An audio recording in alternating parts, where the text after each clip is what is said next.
Buenas. Esta tarde vamos a hablar de una cuestión fundamental de la economía, que es la pequeña empresa, el pequeño negocio, la pequeña propiedad. ¿Cómo sería esto en una revolución popular integral? ¿Qué pasaría? Para comprenderlo, lo primero que hay que ver es qué está pasando con la pequeña empresa, con los trabajadores autónomos, con la pequeña propiedad rural, con el pequeño negocio de servicios, con las pequeñas tiendas. ¿Qué está pasando hoy? Para entender en qué dirección tenemos que avanzar y qué propuestas tenemos que hacer a este sector de la población que lo consideramos con contradicciones bastante graves, en algún momento antagónicas, con las instituciones del Estado y con el gran capitalismo, que son, digamos, los dos tiranos colectivos, los dos autócratas intolerables de la sociedad actual. Bien, pues sin más preámbulo, vayamos allá. Ante todo hay que sentar un principio básico, que es la libertad individual no es posible sin propiedad. La propiedad es un fundamento de la libertad individual. Pero no solamente de la libertad entendida de una manera formal, sino también de la libertad en su fundamento último, de tal manera que quien no es propietario no es libre, pero quien no es propietario de los medios de producción, de los medios de trabajo. Hoy, en la sociedad actual, donde hemos sido despojados de los medios de trabajo, de la manera de conseguir lo que necesitamos para vivir, se nos da medios de vida, es decir, se nos da alimentos, se nos permite tener incluso a alguna gente pagándolo toda la vida una casa, pero una casa no es un medio de trabajo, hoy no es un medio de trabajo. En el pasado las casas sí lo eran, porque tenían anejos, talleres, lugares donde tener animales y tal. Hoy no lo son. Entonces, principio número 1, sin propiedad de medios de producción, el individuo no es libre. Luego, en una sociedad de la libertad individual, tiene que ser una sociedad en que los medios de producción, los medios de trabajo que hoy están concentrados en minorías todopoderosas, por una parte en el Estado, con el capitalismo de Estado, y por otra parte en el capitalismo privado, tengan que ser repartidos y distribuidos entre la población, de tal manera que la población se haga propietaria. En la teoría del comunal hay dos formas de ser propietarios. Luego ya, cuando entremos en la fase final de estas intervenciones, dentro de una semana más o menos, si estudiemos cómo es la economía comunal, veremos que en ella hay dos tipos de propiedad. La propiedad individual o familiar, por un lado, y la propiedad comunal o copropiedad. Esto es la estructura lógica del comunal porque corresponde a las dos formas que tiene el ser humano de existir. Somos yo y somos nosotros, somos unidad consigo mismo y somos comunidad. Entonces esto tiene que ser atendido. En el pasado, en las sociedades de esclavos, y en el presente, por ejemplo, en las sociedades islámicas, en donde en todas de ellas hay esclavos, por eso aquí hay gente que levita, que se entusiasma con ellas, porque lo que quieren es reintroducir la esclavitud. Y en las sociedades marxistas, por ejemplo en China, pues los neoesclavos de China, de las fábricas chinas, no tienen propiedad. Tampoco lo tenían en el mundo romano ni en otras formas de esclavismo muy importantes, ¿no? Por lo tanto, superar la esclavitud actual, que vivimos en una situación de neoesclavitud asalariada, es a través de la conquista de la propiedad de los medios de producción y no solo de los medios de vida. Luego llega el Estado generoso y nos dice, bueno, el ingreso mínimo vital, pero eso no nos da con qué satisfacer nuestra necesidad de trabajar, sino solo nos da alimentos y ropa y en todo caso alguna ayudilla para conseguir casa, y eso no nos vale. Necesitamos ser propietarios de los medios de producción, y ahí está el meollo de la revolución en el terreno económico. En una sociedad comunal futura, toda la población, toda, será propietaria de medios de producción en las dos variedades que antes he dicho. Entonces, la concentración de los medios de producción en el Estado, pensemos por ejemplo en empresas como SEPI, que tienen un poder inmenso. Por cierto, SEPI no es más que el INI, el Instituto Nacional de Industria, que creó Franco Aquí luego a gente se le llena la boca hablando de lo malo que era el franquismo, pero SEPI es el Instituto Nacional de Industria. Actualmente, bueno, una parte del SEPI se privatizó y otra parte muy importante sigue siendo una sociedad estatal, una sociedad industrial, empresarial, estatal, que no tiene razón de existir en una sociedad de la libertad.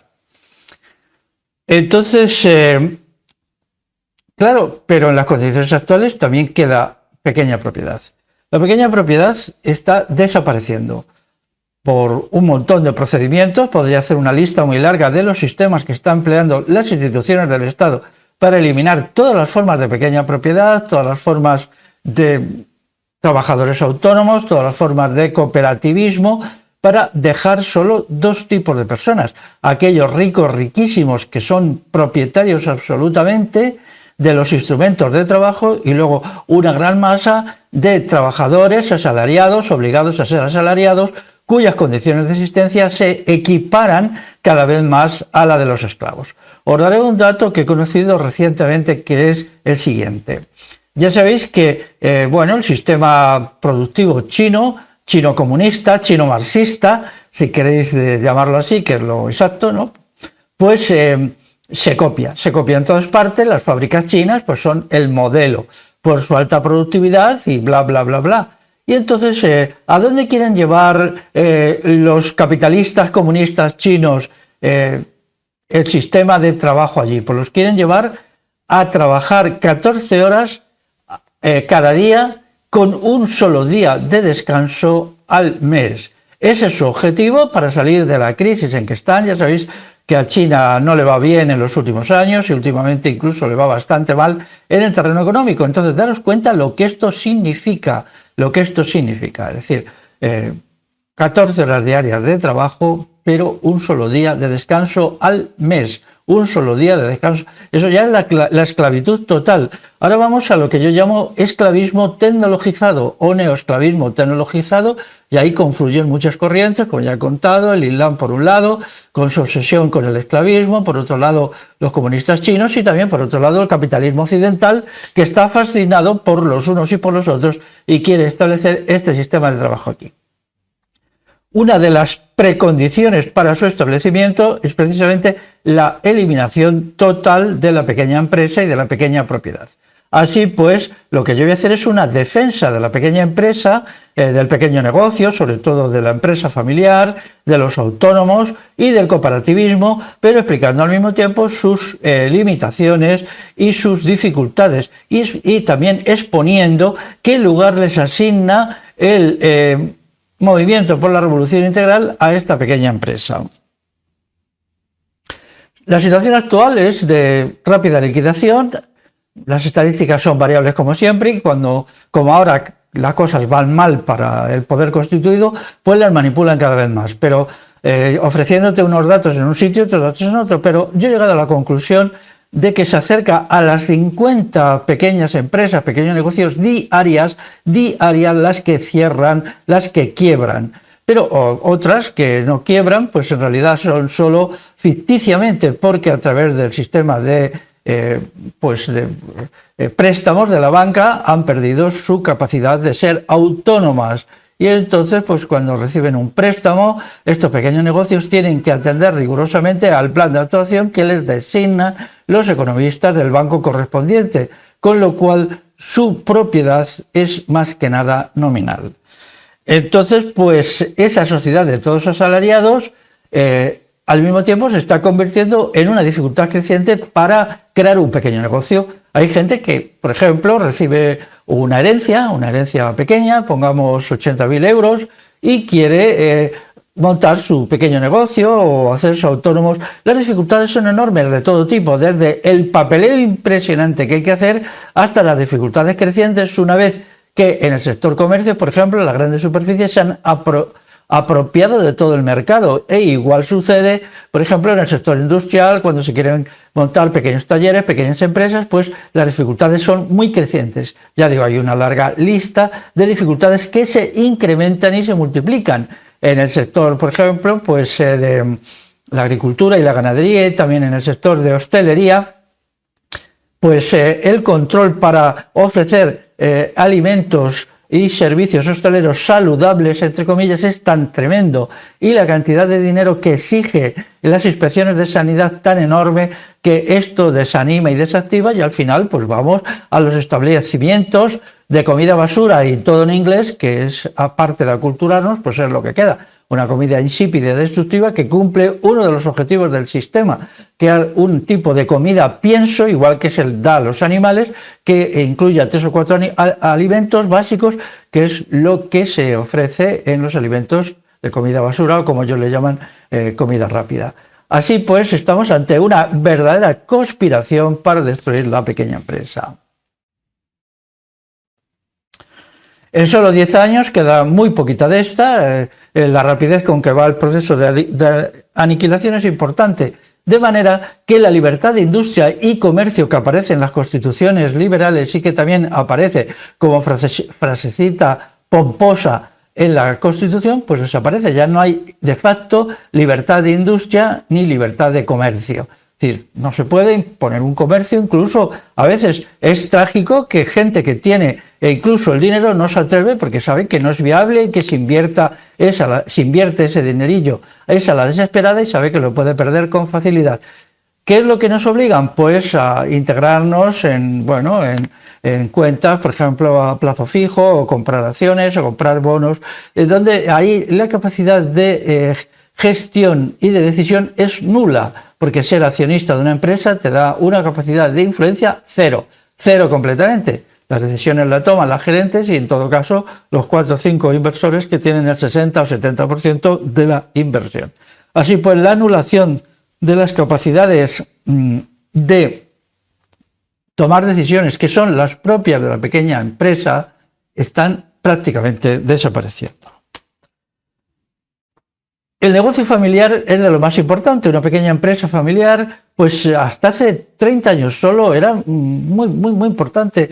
Dominaban completamente la distribución minorista, casi todas las tiendas eran empresas familiares, muchas empresas industriales, pequeños talleres, pues funcionaban en régimen familiar, aunque podían ser propiedad de alguien, pero luego en concreto, pues allí trabajaban los padres, los hijos, los tíos, algún vecino, un primo hermano de un barrio de al lado, y entonces todo esto creaba un ambiente de trabajo verdaderamente eficaz, porque se trabajaba a gusto y porque el dueño, el propietario, no ejercía de propietario mandón y violento, sino que trabajaba con todos, hacía trabajos de oficina mínimos y estaba allí con todos y se creaba un ambiente de trabajo útil. Quiere decir que todas estas empresas, y lo voy a decir ya, son de una eficacia productiva enorme. Todo lo que nos cuentan sobre la eficacia de la gran empresa y que estas no son eficaces es mentira, Y de nuevo vuelvo a desafiar a los charlatanes de la economía vendida al gran capitalismo para que demuestren lo que dicen, lo que es realmente ineficiente la gran empresa. De ahí el fenómeno de la chinización de esta gran empresa, que lo que quiere es secuestrar a la gente, tenerlas allí, y va a llegar un momento que ya van a ser empresas explícitamente esclavistas, en donde la gente tenga un camastro al lado de su fábrica, que ya se está haciendo en algunos sitios. Por ejemplo, me llegan noticias de la India y de Bangladesh, donde hay empresas, donde hay un camastro, se le ofrece al individuo o individua, muchas de ellas son para mujeres, una comida absolutamente repugnante, entonces se trabaja y luego pues se le deja dormir 6-7 horas inmediatamente después. Incluso en algunos casos parece ser que se les pone grilletes. Eso es el futuro del trabajo asalariado, y esa es la cuestión que tendremos que resolver y de la que trataré en mi siguiente intervención en estas materias. El negocio familiar, igual que la pequeña empresa, era muchísimo más que un asunto económico. Ahí es donde se formaba gente inteligente, porque se hacía cargo de sus vidas, hacía cálculos económicos, se autodisciplinaba, se relacionaba con los demás, sabía hacer por un lado de productor, por otro lado de vendedor, y cumplía muchas funciones, que es de lo que se trata para crear seres humanos integrales. Los seres humanos integrales provienen de la pluriactividad, no del sistema actual del gran capitalismo, que consiste en hacer una sola cosa, cada vez más limitada, cada vez más repetitiva, cada vez que no exige ni pensamiento ni atención. Y esto es el horror de la gran empresa. El horror de la gran empresa es el tipo de trabajo. Entonces, la pequeña empresa es cualitativamente diferente, no solamente es una pequeña y otra grande, sino una es humana y la otra no lo es. Y hay aquí una diferencia fundamental. Por ejemplo, la familia que tenía una pequeña actividad productiva, bien fuera agrícola, bien fuera ganadera, vuelvo a insistir en esto, pero también había muchísima pequeña empresa industrial, incluso producción a domicilio, que esto se ha mantenido durante siglos, es decir, yo lo he conocido, había grandes empresas que repartían trabajo a domicilio, en los domicilios, la gente tenía allí en una habitacioncita pues una máquina con la cual hacía trabajos. Solían ser empresas del metal, empresas metalúrgicas que necesitaban, por ejemplo, hacer bobinas en tiempos, esto ya hoy no se hace, pero hasta hace 25 años todavía se utilizaba. Y entonces pues eran sobre todo mujeres, pero también abuelos, chicos adolescentes los que trabajaban allí por horas. Y esto unía a la familia alrededor del trabajo. Porque si queremos salvar a la familia, recuperar a la familia, tanto en su versión nuclear como en su versión extensa, tenemos que destruir el gran capitalismo. Y quien diga lo contrario o olvide, entre comillas, el gran capitalismo y su destrucción, está engañando a la gente, porque la familia no es algo etéreo, que dependa de emociones, que dependa de una buena relación interpersonal, sino que tiene que tener una base económica. Y esta base económica no puede ser otra que la producción familiar. Daros cuenta que en el sistema comunal hay dos tipos de trabajo. Un trabajo familiar, de tal manera que cada familia tiene medios de trabajo y producción, pero como ahí no se produce lo suficiente para mantener a la familia, entonces luego está el trabajo en los bienes comunales generales, que pueden ser industriales y que van a ser industriales y que van a ser de servicios, en los cuales se echa unas horas y entonces se complementa. En el primero se actúa como propietario y en el segundo como copropietario, y es así como ha funcionado siempre el comunal y como va a funcionar en el futuro cuando lo impongamos por la revolución. Entonces la educación de los hijos exige el trabajo. Entonces, ¿pero el trabajo dónde? En una fábrica en plan revolución industrial inglesa, donde metían a los niños con 6 años y los mataban a los 15 años. Esa es la base del capitalismo. Aquí igual, en algunos territorios como Cataluña, el País Vasco, aunque más limitadamente, sobre todo Guipúzcoa, pues se montaron empresas en el siglo XIX que eran empresas de asesinato, porque el capitalismo se ha basado en el asesinato y se sigue hoy basando, ¿no? Por ejemplo, el problema del suicidio laboral pues es exactamente lo mismo, pero con diferentes maneras. Así pues, la educación de los hijos y la autoeducación de los adultos exige de la pequeña empresa. El sistema cooperativista también es así. En el comunal también existían empresas cooperativistas y en algunos sitios incluso existen, pero el cooperativismo actual, que se mantiene a través de la ley de cooperativas, pues está rodeado de un ambiente capitalista y ese contexto le determina. No es cooperativismo en realidad. Esto es importante saberlo, porque es un contexto que determina, tienen que comprar y vender en el mercado capitalista, que es un pseudomercado, un mercado no libre, un mercado manejado por el Estado y por las grandes empresas monopolistas. Tienen que depender de los bancos en muchas actividades financieras o en diversas actividades financieras que le necesitan. Así pues, el cooperativismo, aunque en algún caso pues se puede acudir y se debe acudir a él, pues no es una solución, porque el contexto capitalista y dictatorial estatal le determina. Y ahí tenemos el caso de las cooperativas de Guipúzcoa, el cooperativismo de Mondragón, que ha acabado siendo pues capitalismo puro y duro, en el cual los cooperativistas pues no son nada más que unos accionistas que no pintan nada y que dependen en todo del tipo de trabajo y la forma de trabajo que les ordenan hacer los gerentes, los ingenieros, que son los que verdaderamente mandan, porque esas empresas están en poder de los bancos, dependen en gran medida de los subsidios y de las subvenciones del Estado, que es el factor decisivo. Así pues, esta cuestión tenemos que tenerla en cuenta. Igual el autónomo, el trabajador autónomo, a mí me parece una figura trágica, la cantidad de horas que trabaja, el esfuerzo que hace, la forma como le explotan. En fin, yo siento una gran simpatía por ellos, porque en esa situación desesperada que viven los autónomos se le nota que son personas muy vivas, con mucha inteligencia, que saben sobrevivir bien, pero al mismo tiempo que tienen tantísimas horas de trabajo que no se les permite, estas horas de trabajo agotador no les permite pensar en los grandes problemas de nuestro tiempo, en los problemas de mejorar la sociedad, de mejorarse a sí mismo como personas, de llevar una existencia moral. Entonces esta es la contradicción que tienen este tipo de trabajos. Pero nosotros no podemos permanecer impasibles ante su liquidación. Vamos a luchar por ellos y con ellos, pero con realismo, sin engañar a nadie, planteando las cuestiones con serenidad, con objetividad y con verdad. La pequeña propiedad, podemos hacer en ella dos tipos de pequeña propiedad. Un tipo de pequeña propiedad es la que no explota trabajo ajeno, es decir, es aquella donde o bien es un sistema cooperativista, o bien son trabajadores autónomos, o bien es una entidad familiar en la cual es toda la familia en la que trabaja. Y otra en que sí explota trabajo ajeno, por ejemplo, un taller industrial que tenga 10 trabajadores. Entonces el jefe tiene 10 o 15 o los que sean, y entonces ahí sí hay una explotación.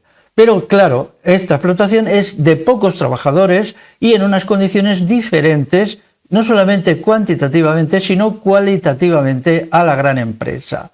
Entonces esto marca diferencias fundamentales. Respecto a su relación con el gran centro económico que es el Estado, pues entonces también hay una diferencia. Hay muchas de estas empresas que no tienen relación, de estas pequeñas empresas, no tienen otra relación con el Estado que la de pagar impuestos. Existen para pagar impuestos, verdaderamente les trituran con los impuestos y entonces ellos ven con odio y con desesperación al Estado. Pero hay otras que no es así. Cuando ya se convierten en medianas empresas y mucho más las grandes empresas, ven al Estado con una simpatía total porque dependen de él para seguir adelante, de las subvenciones, de las ayudas, de las inyecciones de liquidez. Esto significa que cuando estas empresas están agobiadas, pues siempre hay una instancia por ahí que les inyecta liquidez. Ya sabéis que lo que pasó en la crisis de 2008-2014, las inyecciones de liquidez del Estado, o sea, de dinero contante y sonante, salvaron al gran capitalismo occidental de la catástrofe de su desaparición.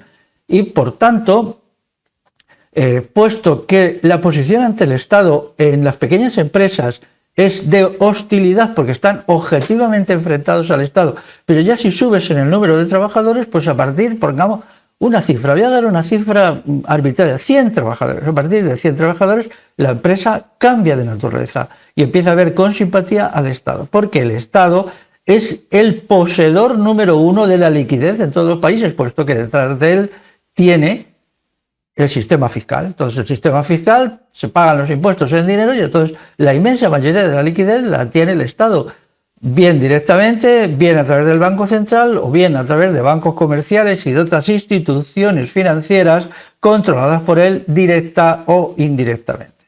Así pues, una revolución que tiene como objetivo liberar a la sociedad de una mafia terrible llamada Estado, pues en este caso, quien sea antiestado, como en la pequeña empresa, pues está con nosotros, sencillamente está con nosotros. Aunque claro, sus condiciones no son las mismas, un pequeño propietario de una empresa industrial es diferente de un asalariado, incluso de uno de sus asalariados. Y esto marca diferencias que tenemos que tener en cuenta. Pero por lo pronto, puesto que la revolución integral es un frente contra las instituciones estatales, la lucha por la libertad consiste en hacer desaparecer al Estado, pero también al gran capitalismo, porque el gran capitalismo es solo un hijo del Estado, no puede vivir sin él, no puede existir sin él. Siempre hay demagogos que dicen que sí, que puede vivir por sí mismo, ja, ja, ja. De nuevo hago el reto, vamos a verlo, vamos a ver realmente cómo son las cosas, no la charlatanería, los datos, veamos que la gran empresa, vamos, la General Motors, ¿qué mayor que la General Motors? ¿Qué mayor empresa mayor que la General Motors hay en el mundo? Aunque ya está un poquito envejecida, ¿verdad? Pero bueno, todavía funciona, ¿no? La General Motors, me parece que fue en 2008 y en parte 2009, se hundió. Sus acciones llegaron a valer 0. Es decir, aquello tenía que haberse cerrado y punto. Sin embargo, el Estado le compró las acciones, las puso a un precio arbitrario, significó eso, que esas acciones tuvieron un valor, le inyectó una cantidad enorme de numerario y la puso en pie.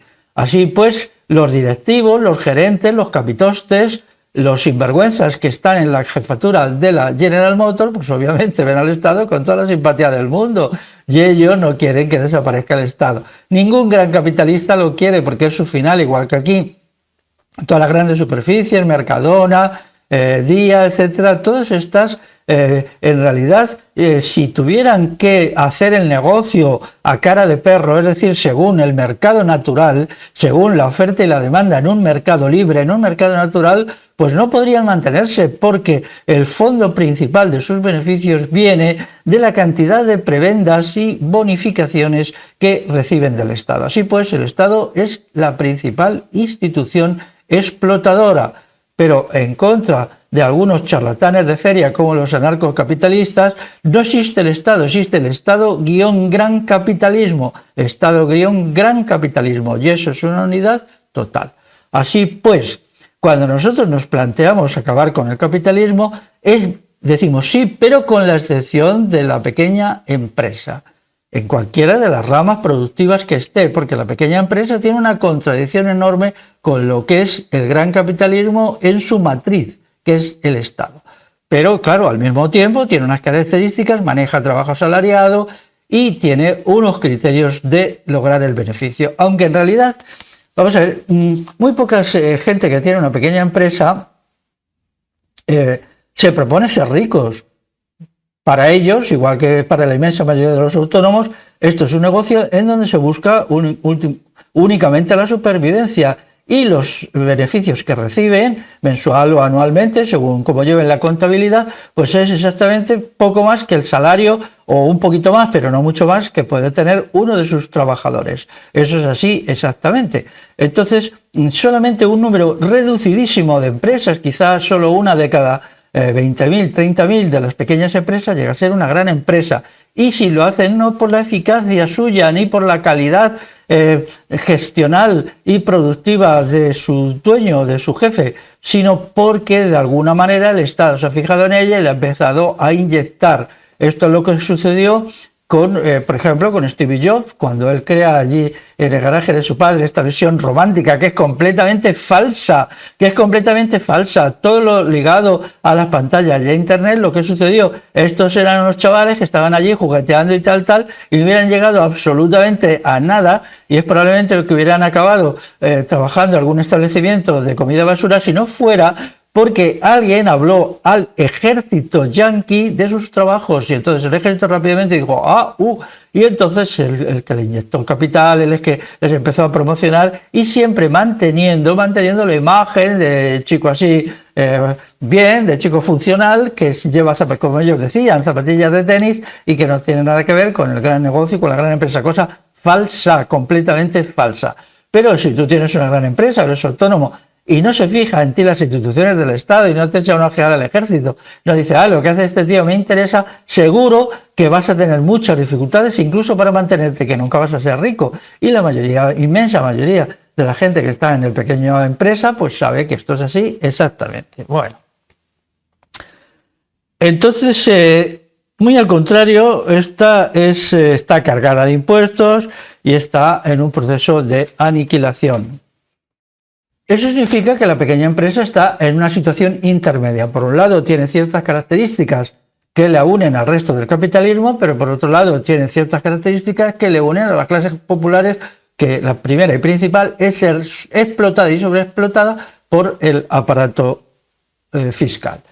Bueno, entonces nosotros queremos establecer un frente de toda esta gente, de todos los que somos perjudicados, los asalariados, y también estos pequeños propietarios, considerando no solamente, como he dicho antes, los beneficios económicos, sino los beneficios culturales, sociales, convivenciales y familiares que estas empresas aportan a la sociedad, que para mí incluso son los más importantes.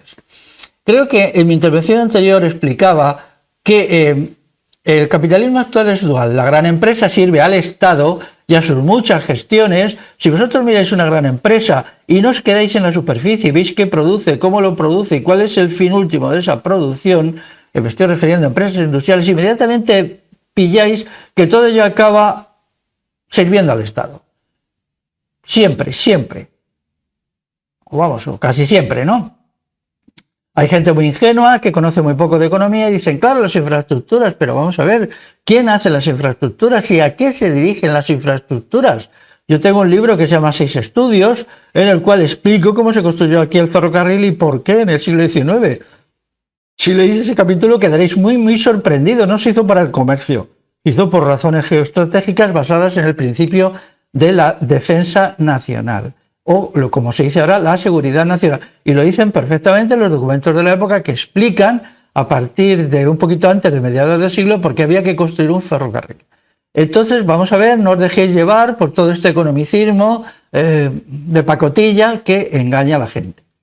Bueno, y sin embargo, la pequeña empresa sirve a la gente. La mayoría de lo que nosotros necesitamos, utilizamos, nos servimos de ella, es de la pequeña empresa. Y solo muy recientemente esto ha sido sustituido por ejemplo, en el caso del pequeño comercio minorista, por las grandes superficies. Pero solo ha sido un fenómeno de los últimos 10, 12 años, o como mucho 15, ¿no? Y entonces lo que ha habido es un proceso de destrucción de la pequeña empresa. Por ejemplo, se han tomado medidas que a mí me parecen horripilantes, como la entrada de los bazares chinos, que eso es una operación de ingeniería social diseñada por el Estado español. Los bazares chinos se han metido aquí para destruir a la pequeña empresa autóctona y también a las tiendas, es decir, a las tiendas y a la pequeña empresa. Alguien ha calculado que si los bazares chinos no existieran, habría 1 millón menos de parados entre los nativos del país, pero claro, hay que destruir a los nativos del país. Esto es una operación que se hace, pues parece ser que durante 4 años, yo esto no lo he mirado, pero alguien me lo ha contado, estos bazares chinos no pagan impuestos, están exentos de impuestos.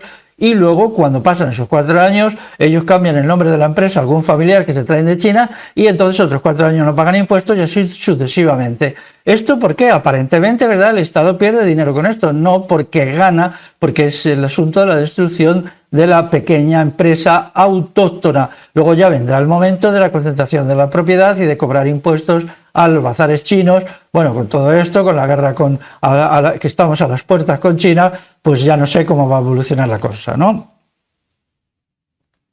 Entonces, esta realidad de la pequeña empresa, contradictoria en sí misma, con un pie en un lado y con un pie en otro, nos permite decirlo: veníos con nosotros, veníos a la revolución, porque es ahí donde podréis tener el sitio, porque nosotros os apreciamos, os queremos y os valoramos, pero en unas condiciones de realismo.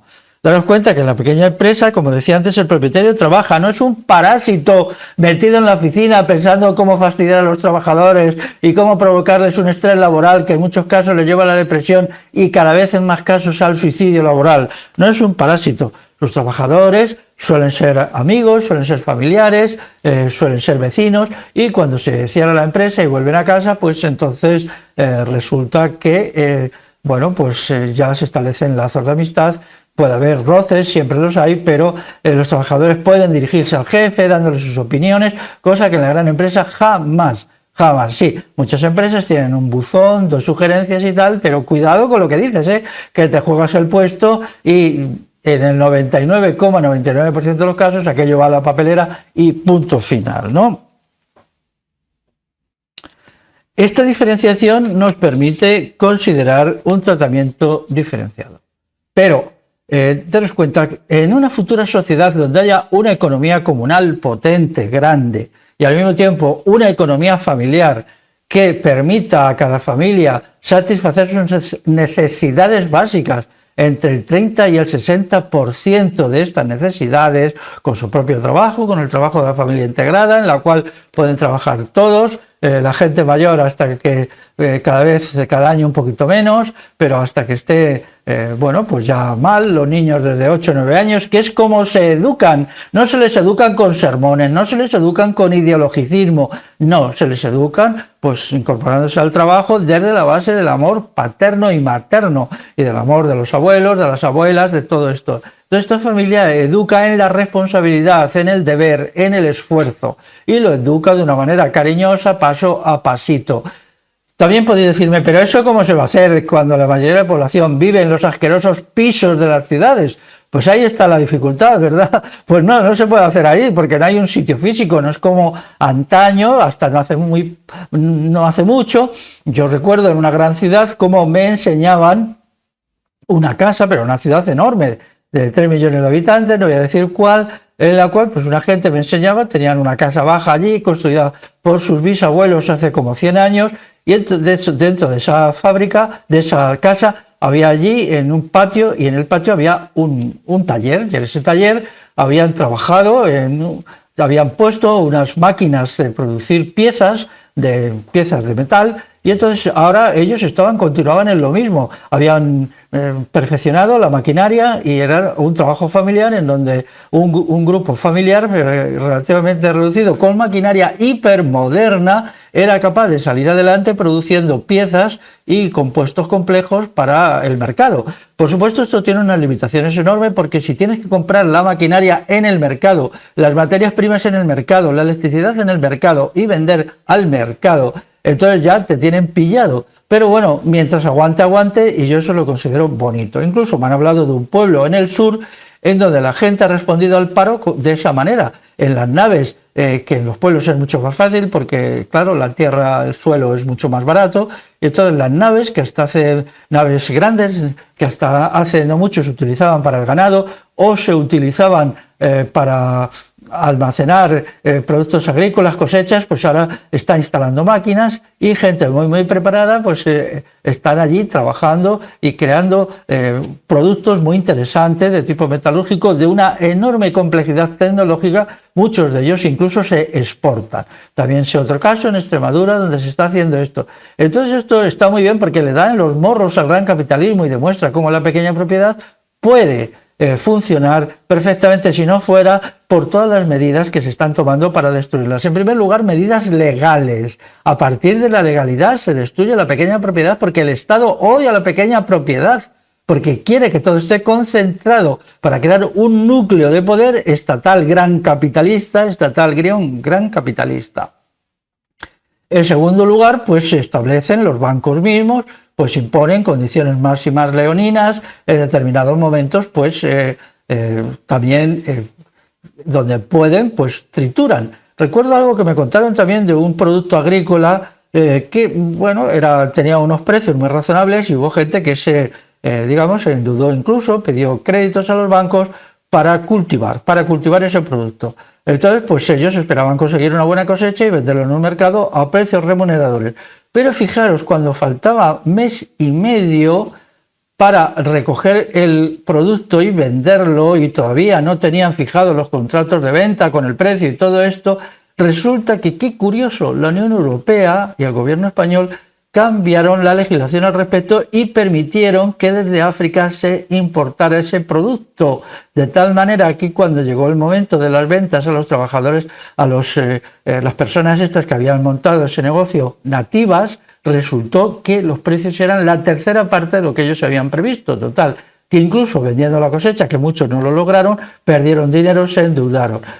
Moraleja, no te metas en esto, lo que queremos son trabajadores asalariados, esclavos asalariados, esos son los mensajes, y las cosas así las hacen planificadamente, para eso tienen toda una turba de malvados, de ingenieros, de economistas, de expertos en esto y lo otro, que saben hacer esas cosas y dan golpes por aquí y por allá para que la gente se arruine y tenga que pasar por el aro. Entonces, en la liquidación del capitalismo, pues lo que hoy soy el gran capitalismo, sus bienes serían repartidos y se crearía una economía comunal industrial y también de servicios. Parte de la cuestión agraria, que es más fácil porque el comunal en el pasado o inmediato ha sido sobre todo agrario, pero en la Alta Edad Media no. El comunal tenía toda la tecnología, que llegó a haber una gran revolución tecnológica entre los siglos 8 y 11, pero claro, no era una revolución digital, está claro, pero vamos, se desarrolló una revolución tecnológica formidable y entonces una parte muy importante del comunal pues trabajaba también dentro de lo que era la metalurgia y lo que era la producción de bienes no agrícolas. Tengo que decir que incluso aparece en algunos documentos de la época del siglo XI y XII, resulta que se ve esto señalado, que había pueblos que se habían, digamos, especializados en la producción de determinados aceros, de determinados lingotes, de determinadas incluso herramientas de la época. Así pues, nos dejéis llevar por la idea de que el comunal está vinculado al agrario, porque así no fue.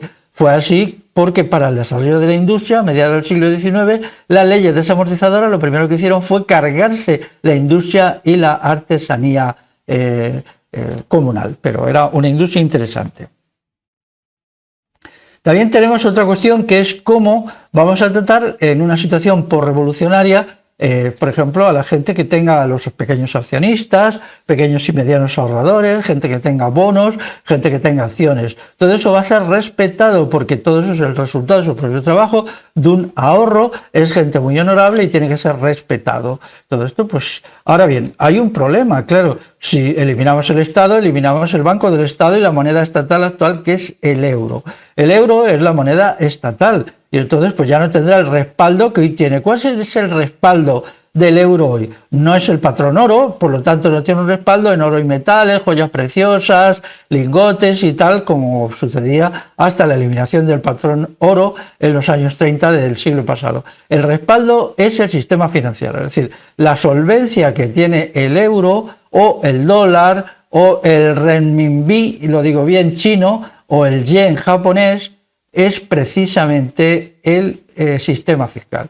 Es decir, la gente que acepta esta moneda sabe que es fiable porque el Estado todos los años se apropia entre el 50 y el 65% de la riqueza líquida del país correspondiente. Y esto pues es así, esto es más que el patrón oro, ¿no?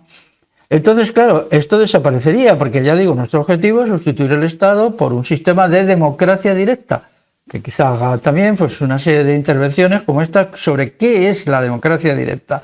La democracia directa, lo diré brevemente, es un sistema de autogobierno sin Estado que funciona perfectamente.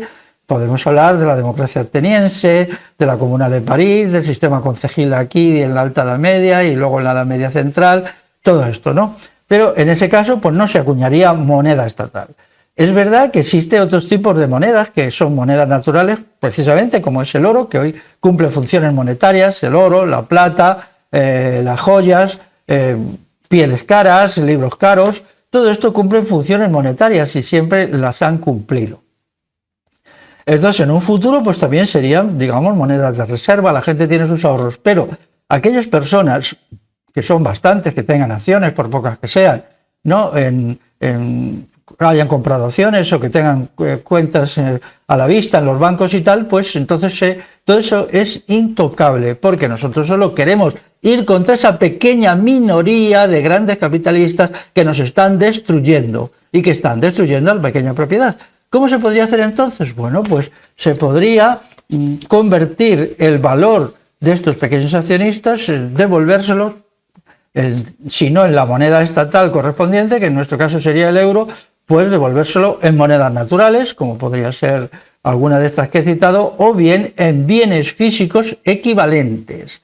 Esto ya pues habría que considerarlo en el momento, pero solo quiero decir que esto se va a hacer así. Al mismo tiempo, toda esta gente que tenga acciones y tal, pues también recibiría su parte correspondiente de la expropiación sin indemnización de los grandes capitalistas y del Estado. Es decir, todos sus bienes se convertirían en bienes de la sociedad, pero no en bienes ficticios de una sociedad ficticia en lo cual una pandilla de sinvergüenzas como eran los comunistas rusos o los comunistas chinos dicen que ellos representan a la clase obrera y por lo tanto hacen lo que quieren con la riqueza. No, no, no. Bienes tangibles, tocables, donde la gente sepa que esa es su propiedad, porque solamente si es propietario es libre y solamente si es libre vamos a acabar con la esclavitud asalariada. Eso es así de claro. Cuando en la Alta Edad Media se elimina la esclavitud en Europa Occidental, que es uno de los grandes resultados de la revolución altomedieval, de la revolución vagauda, no solamente consiste en decir, bueno chicos, ya sois libres, ala, tirar por ahí las cadenas y ala. No, no, se le dice, ya sois libres. Y tenéis derechos económicos, es decir, sois propietarios y tenéis derechos políticos. Y esos derechos políticos consisten en que vais a intervenir en el Consejo Abierto y tenéis derechos de autodefensa y por lo tanto armaos para formar parte de las milicias concejiles. Y eso es la libertad. No hay libertad en una sociedad de tiranías económicas, no hay libertad en donde gentuza asquerosa como Donald Trump tiene un capital de 4.700 millones de dólares. Trump es un tirano económico y hay que acabar con él, igual que si fuera un tirano político. Así pues, vamos a acabar con los tiranos económicos, pero vamos a considerar que la sociedad es compleja y varias escalas. Es decir, hay gente que no tiene nada absolutamente más que su trabajo, su tiempo de trabajo y sus habilidades. Entonces esos son asalariados, pero hay también gente que por un ahorro prudente o por lo que sea, o porque se ha retraído del consumo, pues tiene también unos bienes que pueden ser en dinero o en valor equivalente en bonos, en acciones, que serán absolutamente respetados, porque eso lo exige la revolución tremenda y la revolución liberadora, civilizadora que queremos realizar. ¿Hasta qué punto? Pues bueno, la sociedad futura, una sociedad libre, no tiene que ser económicamente igual. Unos tendrán más dinero y otros menos. Los que trabajen más, pues tendrán más riqueza, porque son más trabajadores, y porque son más ahorradores, pues tendrán más riqueza. Los más dispendiosos o los que no les interese en absoluto el trabajo, pues tendrán menos. Pero todos podrán tener unos medios de trabajo para vivir de su propio trabajo, tanto en la forma de propietarios, en los bienes particulares, como en la forma de copropietarios. Copropietarios pues significa exactamente lo que era la economía comunal, la economía concejil, que podrían ser pues grandes fábricas, si llegara el momento, pues podrían ser en la forma de copropietarios o grandes empresas agrícolas con muchos cientos o miles de hectáreas. Es decir, el futuro de la sociedad libre y la economía libre no es la pequeña propiedad, eso es una parte de ella, una parte muy bonita, educativa, formativa, instructiva, que va a hacer que la familia resurja, porque la familia necesita mucho más que el sermoneo hipócrita del clero y de algunos por ahí de la derecha que ponen una vela a Dios y 70 al diablo, porque ellos son hijos del diablo, lo voy a decir con la terminología tontorrona que a veces ellos emplean, ¿no? Entonces, pues habrá que establecer un nivel. Por ejemplo, el nivel podría ser, pues según las circunstancias del momento. Como la revolución es tarea del día, pues no me corresponde a mí decir qué nivel. Pongamos, por ejemplo, 5 billones de euros, 7 billones, quiere decir en valor equivalente. También en el futuro habrá una moneda que hoy apenas se utiliza ya, pero que hasta hace muy poco se utilizaba mucho, que era el tiempo de trabajo. La gente intercambiaba bienes según el tiempo de trabajo contenido en la producción de esos bienes. Es decir, si el bien A tiene un tiempo de trabajo de 1 y el bien B de 2 tiene 2 tiempos de trabajo, es obvio que tengo que dar 2 unidades físicas del 1 para recibir una unidad física del bien 2. Esto es de sentido común, pero también en los sistemas de ayuda mutua se calculaba la ayuda mutua en el tiempo de trabajo y podía ser que alguien que haya ayudado a mucha gente y por el momento ha recibido un poco de ayuda sea rico en horas de trabajo, porque mucha gente de su alrededor, de su barrio, de su empresa, le deba, una empresa cooperativista, una pequeña empresa, le deba muchas horas de trabajo, pueden deberle 200 horas de trabajo, entonces él es rico en horas de trabajo y en un momento dado pues puede decirle a la gente que se lo debe, venga, vamos a ponernos esto y me devolviendo las horas de trabajo que me debéis. Esto todo se hacía en el marco de una economía moral, porque la sociedad comunal del pasado y la del futuro igual tiene que ser una economía moral, donde la palabra dada es sagrada, donde nadie engaña a nadie. Siempre habrá golfos que lo hagan, pero si es una minoría no tiene significación, tiene una significación individual del engañador y el engañado, y esa gente también el derecho consuetudinario ya les punirá y les castigará por lo que hacen, ¿no? Pero todas estas cuestiones varían respecto al presente. Así pues, imaginaos la pequeña propiedad esta, el pequeño autónomo, tiene que moverse en una sociedad donde el dinero estatal ha desaparecido. No va a desaparecer del todo, puede ser una moneda más que circule por ahí y que la gente la admita o no la admita libremente. Pueden existir otras monedas naturales y puede existir el tiempo de trabajo, monedas físicas, monedas que tengan un valor intrínseco. No se descarta tampoco pues que los metales preciosos o no tan preciosos, por ejemplo, el metal precioso es el cobre también, pues tengan también un significado monetario. Bien, aquí ahora no se trata de entrar en detalles, sino establecer la orientación general, pero podríamos poner, por ejemplo, 5 millones, 7 billones de euros, en los cuales a partir de ahí para abajo, pues todo el mundo puede tener su dinero y puede funcionar perfectamente. Habría que hacer también el sistema de el reparto, cuánto le corresponde a cada cual como copropietario y propietario, pero daros cuenta que esto significa una transformación colosal de la economía, transformación colosal. Y esta transformación no puede hacerse ahora, ¿por qué? Pues porque los capitalistas tienen al ejército y a la policía y no se dejan expropiar. Claramente, ¿no? Ellos tienen la fuerza de las armas y el capitalismo, lejos de ser un sistema basado en lo natural y una forma de economía natural, esto es absolutamente falso, es una desvergonzada que solo los liberales más extremos y los anarcocapitalistas más sinvergüenzas se atreven a defender. Es un sistema basado en la violencia, y eso lo vemos cuando hay alguna protesta laboral en una fábrica, que inmediatamente va allí la policía a repartir leña y a partirle en la cara a la gente que protesta. Así pues, lejos de ser el capitalismo una forma de economía natural que se autorregula, es absolutamente falsa. Quien lo regula, el capitalismo está absolutamente regulado. Vamos, ¿por cuántas leyes está hoy regulado el capitalismo? ¿Por 1000, por 2000, por 10.000? ¿Alguien las ha contado? Bueno, pues yo puedo aportar por lo menos una docena de leyes decisivas. Y estas leyes, ¿quién las establece? El Estado, y las crea el Estado. Bueno, entonces habría que hacer un cambio enorme de la sociedad. Pero no solamente un cambio de la sociedad, sino un cambio del individuo. Porque nosotros necesitamos la revolución para construirnos como personas de calidad. Si ahora mismo se nos diera por un milagro del cielo, se nos dijera, bueno, pues vamos a regalar la sociedad comunal y mañana por la mañana ya va a estar en pleno funcionamiento y vosotros lo vais a pasar muy bien. Eso no vale, porque las cosas que no se consiguen con el propio esfuerzo carecen de valor. Porque el propio esfuerzo es el que crea el individuo. Precisamente ahora la humanidad se está adentrando en una edad del dolor. En una edad del dolor porque el capitalismo se está desmoronando, los sistemas estatales idem de idem, y entonces para construir una humanidad nueva y un individuo nuevo necesitamos transitar por un periodo del dolor, por un periodo del esfuerzo, que nos va a construir como seres morales superiores, mejores y superiores. No hay otra manera de hacerlo. Y quien piense que todo es coser y cantar, jiji, jaja, es un idiota. No lo puedo decir más claro, ¿no? Es un idiota o es una idiota. Porque la naturaleza humana no es así. La naturaleza humana tiene unos determinantes y unos condicionantes. Somos humanos y somos lo que somos. Y entonces tenemos que pasar por una edad del dolor para depurarnos, para perfeccionarnos. Y entonces, al final de esa edad, es cuando estará ahí la sociedad comunal, porque de otra manera es imposible. Pero al mismo tiempo, el capitalismo, cuanto más tiempo permanezca, el gran capitalismo, más y más se degradará. Así pues, tenemos que encontrar todos juntos la manera de salvar a la pequeña propiedad y generalizarla, que es lo bonito para que todo el mundo la tenga. Si alguien no quiere tener familia porque sus convicciones o su naturaleza específica quiere vivir aislado, quiere vivir solo, pues igual, ¿no? La familia puede ser una familia de un miembro o una familia de 20 miembros, ¿no? En este asunto no hay diferencia, ¿no? Pero tener en cuenta esto, el dinero estatal va a desaparecer, pueden quedar formas naturales de dinero. Nosotros, yo mismo pienso que la forma más natural de dinero es la unidad de tiempo de trabajo.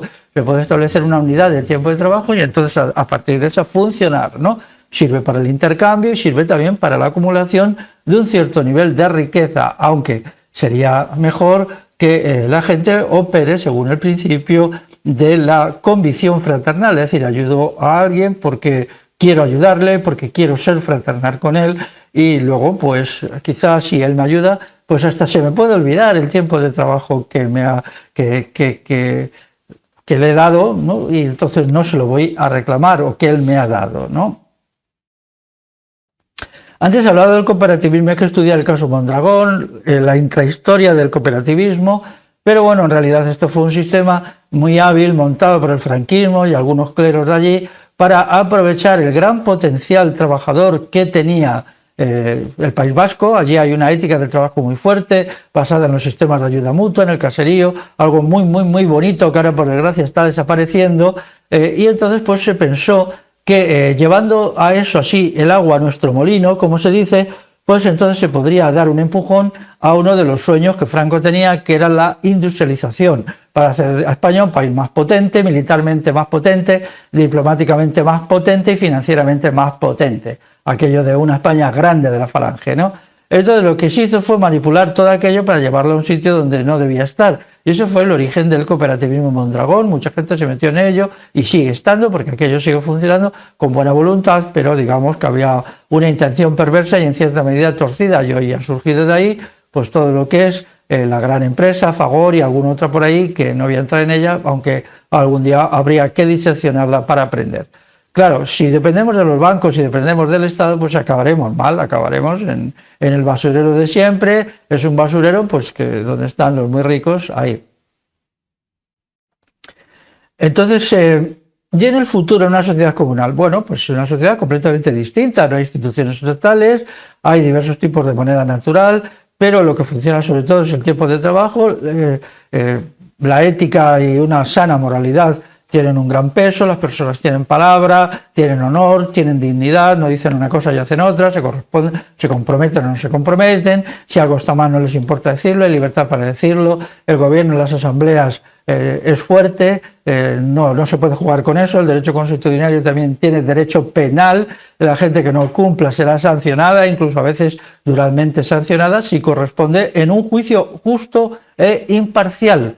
Entonces, esas condiciones pues serán completamente distintas, ¿no? La calidad de las personas se habrá multiplicado por mucho, por muchísimo. Me detengo esto en un momento. A mí lo que me impulsa la revolución no es la revolución en sí misma, sino la creación de las condiciones que permitan a la persona multiplicarse a sí mismo. Es decir, yo quiero una persona mejoradísima y eso no va a surgir de una persona infantilizada porque es llevada de acá y allá por el Estado, una persona degradada en la producción capitalista, donde solo recibe órdenes, donde es maltratada, donde se pisotea su dignidad, donde no se la tiene en cuenta como ser humano, que es lo que pasa en todas las empresas capitalistas, en todas, no en las malas, en todas. Todas las empresas gran capitalistas se pisotea al trabajador, se le insulta, se le grita, se le falta el respeto, cosa que no va a pasar. Vamos a luchar contra el gran capitalismo para evitar que eso pase. Y entonces todo eso va a crear un individuo de una calidad superior, indistintamente sean hombres o mujeres, por supuesto. Entonces, en esas condiciones yo veo que la pequeña empresa que hoy exista y que supere ese periodo de transición donde van a pasar cosas muy tremendas, cosas muy graves, pues tendrá un problema sobre todo con la contratación de mano de obra.